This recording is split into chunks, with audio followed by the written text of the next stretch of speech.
Hostel పిల్లలకు కడుపు నిండా బువ్వ పెడుతున్న ఆ చేతులకు ఇప్పుడు తినడానికి తిండి కరువైంది. 30 ఏళ్లుగా నమ్ముకున్న శ్రమకు ఫలితం దక్కక 2 ఏళ్లుగా జీతాలు రాక రంగారెడ్డి జిల్లాలోని ఎస్సీ సంక్షేమ వసతి గృహాల వంట కార్మికులు రోడ్డున పడ్డారు.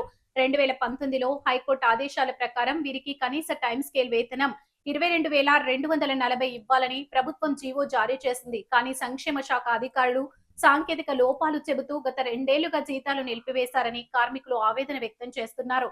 అధికారుల వేధింపులు భరించలేక జీతాలు రాక మనస్తాపంతో ఇటీవల ఒక వంట కార్మికుడు మరణించడం ఈ పరిస్థితి తీవ్రతకు అద్దం పడుతోంది.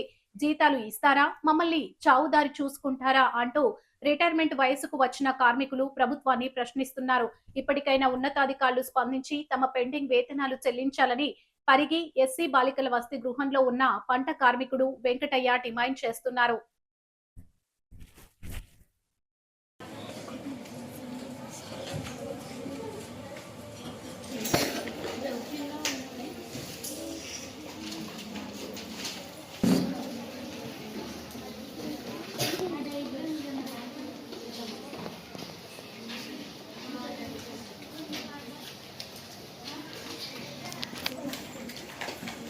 నువ్వు బయట నుంచి రాపు బయట నుంచి రాపు పోలీసు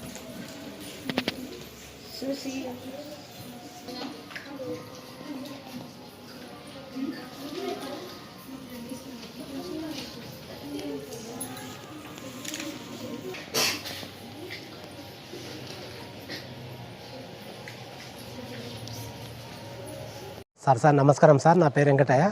పరి ఏసీ గర్ల్స్ హాస్టల్లో వికారాబాద్ డిస్ట్రిక్ట్లో పనిచేస్తున్నాను సార్. నేను గత మనకు 16 నెలల నుండి జీతాలు లేక నేను చాలా ఇబ్బందులు ఉన్నాము సార్. మేము 18 మంది ఉన్నాము, టైం స్కేల్ వాళ్ళము. మా జీతం ఇంతకుముందు 22,240 రూపాయలు మాకు ఉండేది సార్. ఇప్పుడు 19,000 చేస్తామని దాన్ని ఆపేసినారు. 16 నెలలు అవుతున్నాయి సార్. ఆ జీతం కోసము చాలా ఇబ్బందిగా ఉన్నది నాకు.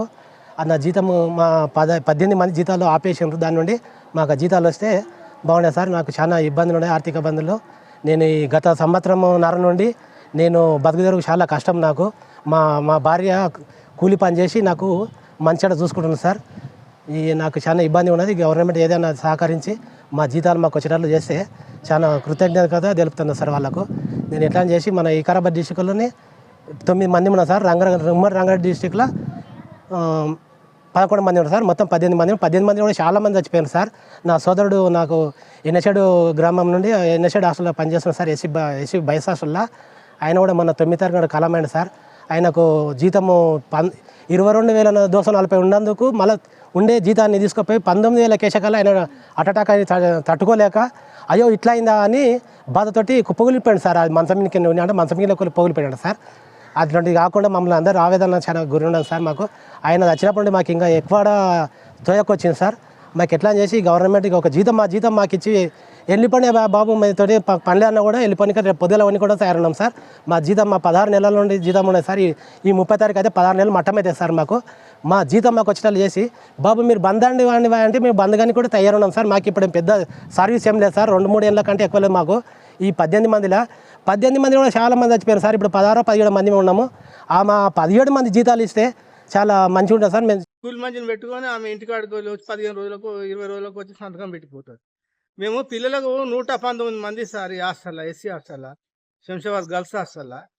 ఇక ఇప్పుడు మొత్తం 35 మంది ఉన్నాం సార్. కోర్టు వాళ్ళకు కూడా 23 మందికి వాళ్ళకు కూడా టైం స్కేల్ ఇచ్చింది. వాళ్ళకు కూడా మన ఎంత 390 రూపాయలు ఏమో చేసేది సార్ వాళ్ళ జీతాలు. మాకైతే ఇప్పుడు లేనే లేవు. 16 నెలల సంది జీతాలు లేవు సార్. ఎస్సీ హాస్టల్లో 119 మంది పిల్లలకు సేవ చేస్తున్నాం సార్. మేము పొట్టకి మా పిల్లల పొట్ట చంపుకొని కూడా మేము ఈ పిల్లలకు సేవ చేస్తున్నాం సార్. ఎస్సీ పిల్లలకు మా దగ్గర చదివిన వాళ్ళు అందరూ జాబులు చేస్తున్నారు. ప్రతి డిపార్ట్మెంట్లో జాబులు చేస్తున్నారు. మా దగ్గర చదివిపోయిన పిల్లలు మాకు ఆ రెగ్యులర్ లేదు. 120 పోస్టులు ఖాళీ ఉన్నాయి సార్ ఉమ్మడి రంగారెడ్డి జిల్లా మీద.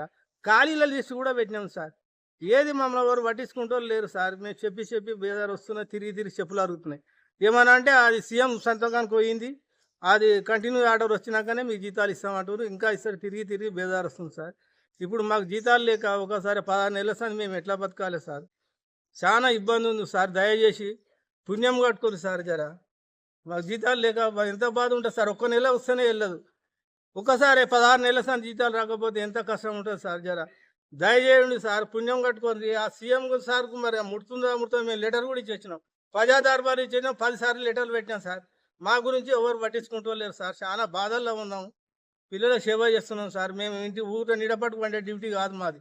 కూరగాయలు కోసుకోవాలి, ఊక్కోవాలి, జాడు కొట్టుకోవాలి, పైగాలు కడుతుంది కూడా మనుషులు లేరు. అన్ని పనులు చేసినా కానీ మమ్మల్ని పట్టించుకుంటలేరు. ఈ ఆఫీసర్ పట్టించుకుంటలేరు. మన సీఎం దృష్టికి పోతుందా పోతలేదో తెలియదు కానీ చాలా ఘోరంగా ఉంది సార్ మా బతుకులు. మొన్న ఒక ఆయన అక్బర్ అని చచ్చిపోయాడు సార్. ఈ జీతాలు తక్కువైనాయి, జీతాలు లేవని ఆ బాధపడి హార్ట్ అటాక్ అయి చచ్చిపోయాడు అక్బర్ అని. ఆ ఏ ఊరు అది ఎన్హెచ్ఆర్ మహబూబ్నగర్లో కలిసింది సార్. ఎన్హెచ్ఆర్ ఆయన అక్బర్ అని పాపం మనిషోడు సార్, మంచి వర్క్ చేసేది. ఆయన చచ్చిపోయాడు సార్. సాగు ఖర్చు కూడా 10 రూపాయలు గతిలేదు సార్. మేము చెందేసుకొని తలాయిని చేసుకుపోయి 5,000 ఇచ్చి వచ్చినాం సార్. అంత పాపం ఉన్నది సార్. ఈ ఏసీ హాస్టల్లో చేసిన బీసీలో అందరికీ వెనకడికి రెగ్యులర్ అయిపోయినాయి. మా దాంట్లో ఖాళీలు పెట్టుకొని చేస్తలేరు సార్. ఆ జీతాలన్నా ఇవ్వాలి గారు సార్. ఎక్కువైన జీతాలు 19,000 ఇస్తాడంట. ఇప్పుడు 22,240 రూపాయలు ఇచ్చేది 2 ఇంక్రిమెంట్ 7 నెలలకు ఈ 7 నెలలు వస్తే 2 ఇంక్రిమెంట్ కలుస్తాయి. ఆ ఇంక్రిమెంట్ లేవు. మీకు ఎవడిచ్చిండు ఇంక్రిమెంట్? మీరు గవర్నమెంట్ లా మీకు ఇంక్రిమెంట్ ఇవ్వాలి.